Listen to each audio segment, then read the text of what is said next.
Ça pourrait paraître paradoxal, mais ces scènes font effectivement partie du cinéma camerounais. Des scènes qui illustrent une réalité.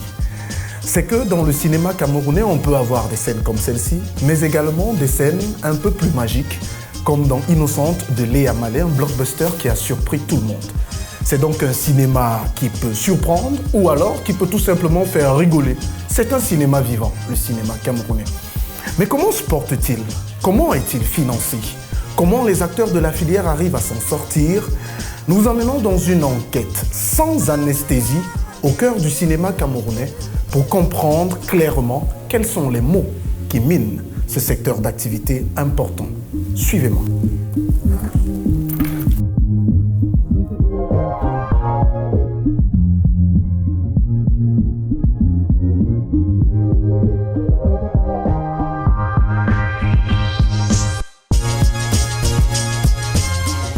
Selon les statistiques du Centre national de cinématographie en France, le cinéma, ou mieux, l'industrie cinématographique représente environ 0,8% du produit intérieur brut de l'État et génère un peu plus de 340 000 emplois chaque année.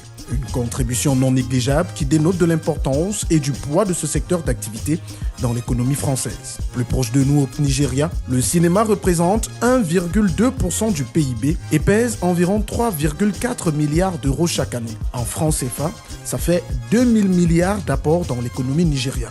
Au Cameroun, de telles statistiques sont à ce jour indisponibles. Ce n'est pourtant pas faute d'avoir essayé. Seulement, du fait de son évolution, le cinéma camerounais est encore loin d'avoir un impact quantifiable sur la vie et l'économie du pays, même s'il est visible. Une situation qui découle d'un fait, le cinéma au Cameroun est encore loin des standards et normes internationaux. La faute à une navigation quasiment à vue entre professionnalisme et amateurisme. De ses prémices dans les années 1960 à nos jours, difficile même pour les acteurs de ce secteur de dire formellement si oui ou non le cinéma camerounais est en évolution ou en régression.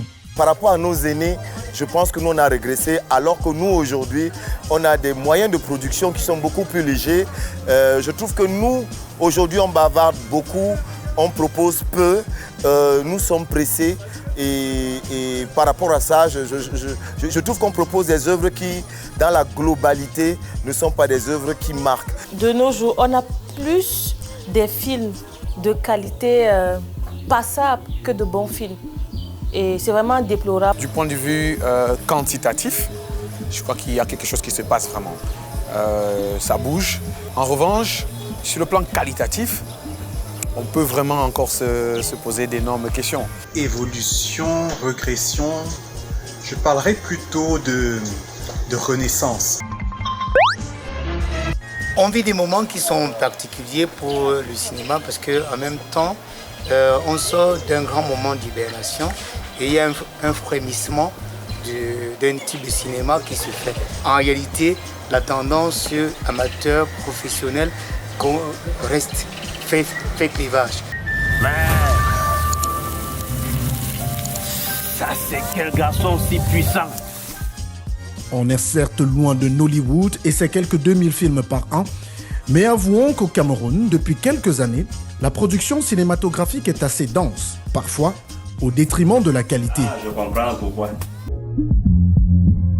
Réalisateur connu et plusieurs fois primé sur la scène nationale pour des courts-métrages comme Walls, Narcisse Wanji fait partie de la jeune génération de cinéastes camerounais qui aspirent à un cinéma de qualité. Comme son compère Bikarata de Eregina, un autre réalisateur bien connu de la scène, il pense que la production camerounaise est à ce jour plus quantitative que qualitative. Un avis que partage la journaliste et chroniqueuse de cinéma Maïmouna Bourzaka. C'est vrai qu'on essaye de copier le Nigeria, par exemple avec le Nollywood Challenge ou le Challenge Nollywood qui a été initié il y a quelques mois avec le réalisateur Blaise Option. Mais je pense qu'on peut faire dans la quantité, mais tout en essayant de faire des œuvres de bonne facture. Quelle est la cible de ces films? Est-ce que c'est pour le public de salle? Est-ce que c'est pour la télévision? Est-ce que c'est pour les internautes?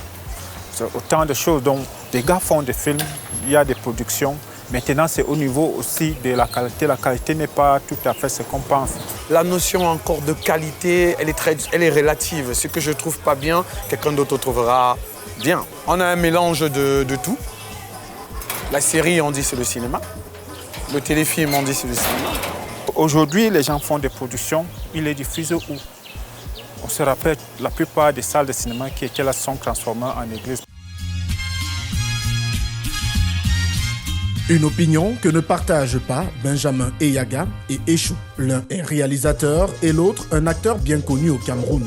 Nous les retrouvons sur le plateau de tournage d'une série télé à venir.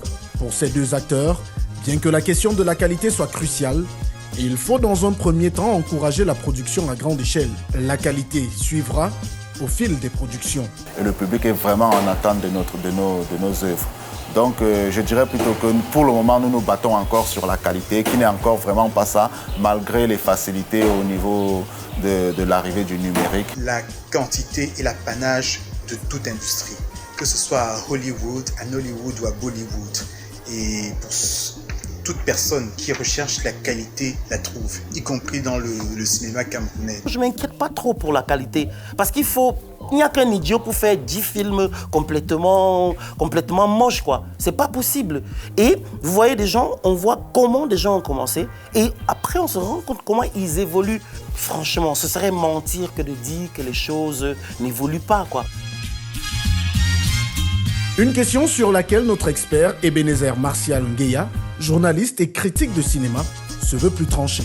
On est dans un cinéma qui se cherche. Les amateurs pensent très souvent qu'il faut s'y construire, il faut répondre à un besoin, soit il est régional, soit il est entre copains. Quand on fait du cinéma, on ne le fait pas simplement pour le Cameroun, on le fait pour le monde entier. Tu es prêt? Yes! Depuis quelques années donc, le cinéma camerounais est comme embarqué dans une spirale négative. En dehors de quelques productions telles Saving Bango de Nkwana Nkwai, Trauma de Cynthia Elizabeth Ngono, Life Point d'Achille Brice, Broken d'Anurin Nwanembom, Peau de Panthère de Brice Nunkam, Innocente de Léa Mallet, Minga, la cuillère cassée de Clay Edou, Ne crains rien, je t'aime de Thierry Ntamak, difficile de trouver des films de qualité sur le marché. Conséquence, le peu de compétitivité des films camerounais sur la scène internationale. Depuis Dikangé Pipa et son étalon du Yenenga en 1979, le Cameroun attend toujours un prix majeur en Afrique. Aujourd'hui, on a peut-être un cinéma qui répond minimalement à un besoin local, parce que le public local a besoin d'avoir ces images, mais on a toute la difficulté aujourd'hui à aller en compétition à l'international, parce que ceux qui font ce cinéma de quantité n'ont pas toujours la formation nécessaire, n'ont pas toujours les expériences nécessaires, n'ont pas toujours l'environnement de compétitivité adéquat. Les aînés prenaient du temps pour faire une œuvre, ce que nous n'avons pas aujourd'hui. On trouve des films de série Z dans toutes les industries. Il y a aussi une génération qui fait de très beaux films. Mais comme je le dis encore, on ne voit pas. C'est-à-dire que si les beaux films qui sont faits au Cameroun, si on ne les voit pas, on va seulement tenir compte de ce qu'on voit. On occupe peut-être les positions pas moins bonnes dans les catégories comme les séries, qui ne fait même pas partie du cinéma, d'après certains experts. Ne pas avoir un prix à un festival ne veut pas dire que le film en lui-même est mauvais. Non, donc je veux dire qu'on ne peut pas mesurer la force du cinéma camerounais simplement au nombre de prix. D'accord, chef. La faute, de l'avis de tous, à un manque de moyens criards dans l'industrie de la production cinématographique au Cameroun. D'où la question du comment se finance un film en réalité et combien ça coûte un film. À ces interrogations, aucun des acteurs de ce secteur n'a pu nous donner une réponse claire. Pas même Thierry Ntamak, le réalisateur du Blanc des Yenga, La Patrie d'abord, et promoteur du cinéma au prix d'une bière. L'argent à la base, on ne l'a pas. Donc on est obligé de s'endetter. On a des dettes qu'on n'a pas encore pu rembourser jusqu'à aujourd'hui. Et puis on est obligé de travailler au niveau du partenariat. Ça veut dire que galérer des mois et des mois pour voir des amis qui vont aider à loger, à nourrir les comédiens, les techniciens. Je veux dire que c'est du lobbying, mais c'est épuisant. Sarah, comme cadeau de mariage, voici ta Porsche. D'accord.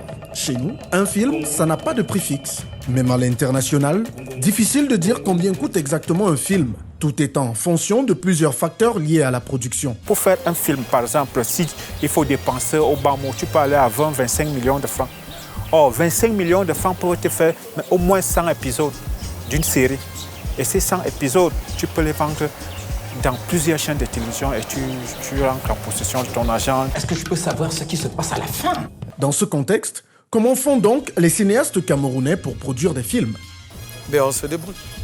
Mon dernier film, par exemple, j'ai été accompagné par la francophonie. Mais avant d'arriver à ça, j'avais déjà envoyé plusieurs dossiers à la francophonie, je n'avais jamais été soutenu. Comment on peut trouver une formule qui nous permette de produire des films à petit budget, avec une qualité qui soit comparable à un film qui avait été fait avec un très grand budget. Donc là, ça demande de l'ingéniosité. C'est triste de le dire, mais vraiment, les cinéastes camerounais souffrent énormément pour financer leurs films. Il y a par exemple d'autres qui font dans les tontines, ou alors d'autres qui se privent de tout pour financer leurs films. Beaucoup font également appel aux producteurs étrangers pour financer leurs films. C'est par exemple le cas de Léa Malé avec son film Innocent, qui a bénéficié de la participation d'Akajou, de Canal+.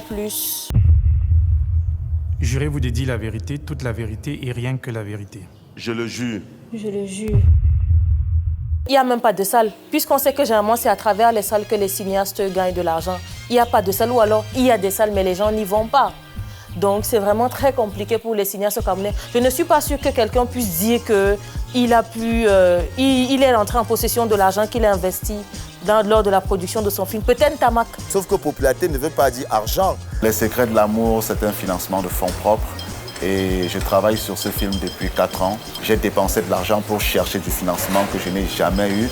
J'ai quand même eu une très modeste dotation de la part du ministère de la Culture, mais qui ne m'a même pas permis de faire la préparation de la série. L'État camerounais soutient le cinéma à la mesure de ses moyens.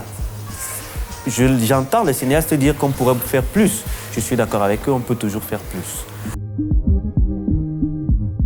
Des cinéastes obligés de s'autofinancer, cela questionne la participation de l'État au financement de l'industrie cinématographique. Au Burkina Faso comme au Nigeria, même si celle-ci a considérablement diminué avec le temps, l'apport des États à l'essor du cinéma reste considérable.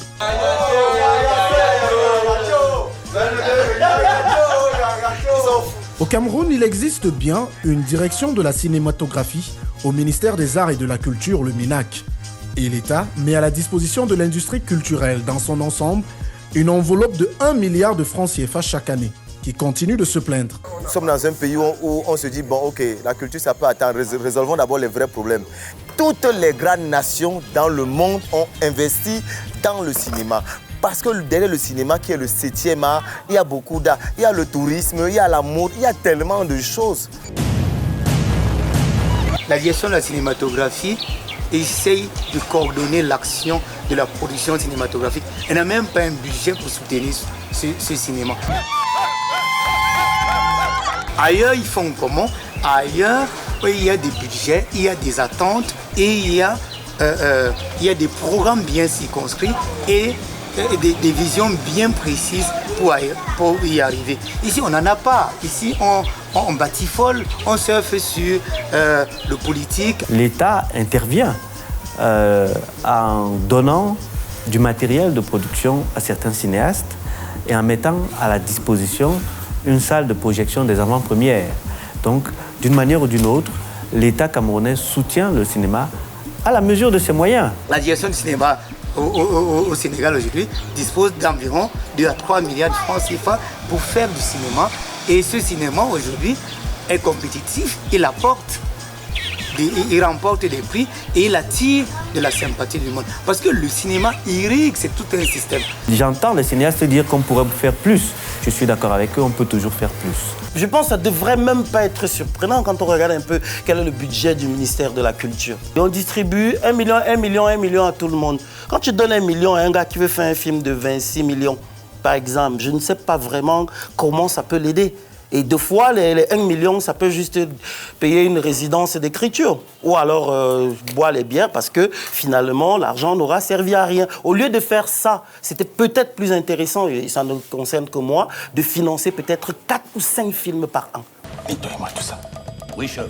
Tout est propagande. Qu'on le veuille ou pas, c'est ça, les États-Unis ne font que ça. Tu regardes un film et à la fin, tu dis « Oh, j'ai envie d'être américain ». Arrêtez de croire que c'est le hasard. Hey, recule là-bas. Voleur. Difficile alors pour les producteurs et cinéastes camerounais de se mouvoir et de proposer des produits de qualité. On en appelle alors tantôt au sens du professionnalisme des uns et des autres ou à une plus grande implication des mécènes et autres entreprises publiques et parapubliques qui pourraient soutenir de façon durable le cinéma camerounais. C'est la fête de tout le monde. Parce que ailleurs, je prends le cas du Nigeria. L'équipe finance les films au Nigeria, ce sont les pasteurs. Le Nigeria seulement, pour ne citer que le Nigeria, vous dites quantité parce qu'on produit déjà combien? Here is the pot. L'exemple qui symbolise véritablement ça, c'est quelqu'un comme Kipombia. Voilà. Pour moi, c'est le self-made man parfait. C'est l'exemple qui illustre vraiment... j'ai la chair de poule quand j'en parle, quoi. Parce que ce mec... Attends, moi, je ne regardais pas. Au début, les choses, je ne regardais pas parce que pour moi, ça paraissait un peu, voilà, trop tiré par les cheveux, il y avait trop de trucs. Mais au fil du temps, tu commences à te dire, à regarder... Donc, de production en production. Mais le gars atteint un niveau... il atteint un niveau où tu es bien obligé de te dire, mais... À partir de quel moment il a commencé à être aussi bon? Et pour moi, Ebenezer Kipombia, c'est une success story. Et qu'est-ce que je vais faire dans ta chambre? Ça veut dire que ma fille est retenue en otage par ton ami Moustapha? Au Cameroun, les professionnels trouvent des moyens à leur niveau et parfois par des appels internationaux, par des conventions internationales pour pouvoir faire du cinéma. Les amateurs, eux, ils se font financer par des amis, par la famille.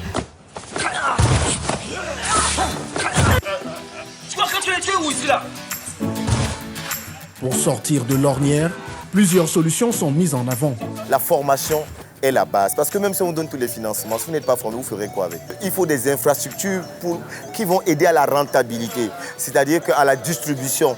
Si vous tombez sur quelqu'un qui dit « Ok, si je mets mon argent dedans, comment je rentre dans mes sous ?»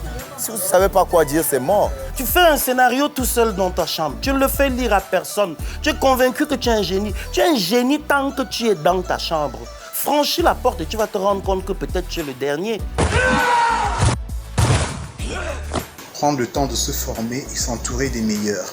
Faisons la promotion de notre culture, l'effet de notre société. Vous allez voir d'ailleurs que chaque fois qu'on a fait un film, vous voyez comment les gens sont accros, parce que chacun se reconnaît.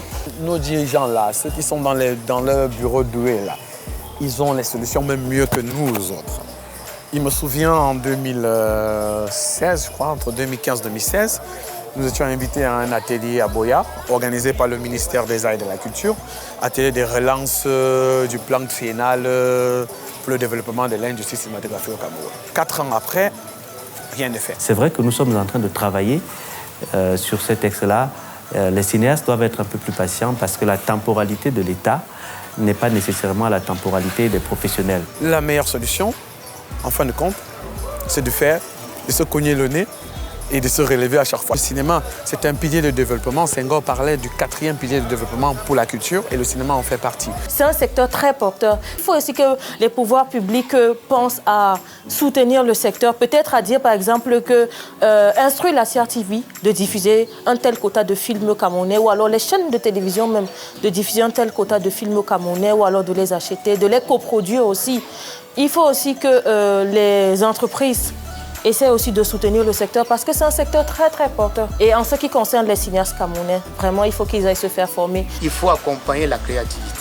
Il faut encourager les opérateurs économiques à investir dans l'industrie du cinéma. Lorsqu'on aura des salles de cinéma, on aura à nouveau une industrie, la chaîne va reprendre. En attendant, les cinéphiles camerounais continuent de déguster la production locale, qu'elle soit professionnelle ou pas, tout en invitant à plus de sérieux et de respect des normes dans la production des films camerounais, afin que quantité rime avec qualité. Tu connais la vérité. Je suis sûr que ça va aller. Travaillons simplement pour fabriquer un seul milliardaire, un seul, je ne dis pas deux, un seul milliardaire dans le secteur du cinéma et les choses se décanteront. Et que le public apprenne à aller en salle, à soutenir le cinéma camerounais. Utilisez le cinéma et vous verrez. Aujourd'hui, le cinéaste camerounais n'est presque plus crédible à l'étranger. Ce n'est pas la faute à nous, c'est la faute à nos anciens. Le cinéma est un facteur de développement. Le cinéma est un facteur d'éducation. La créativité est un levier économique. Coupez. Allez, coupez. Coupez. Coupez. Coupez.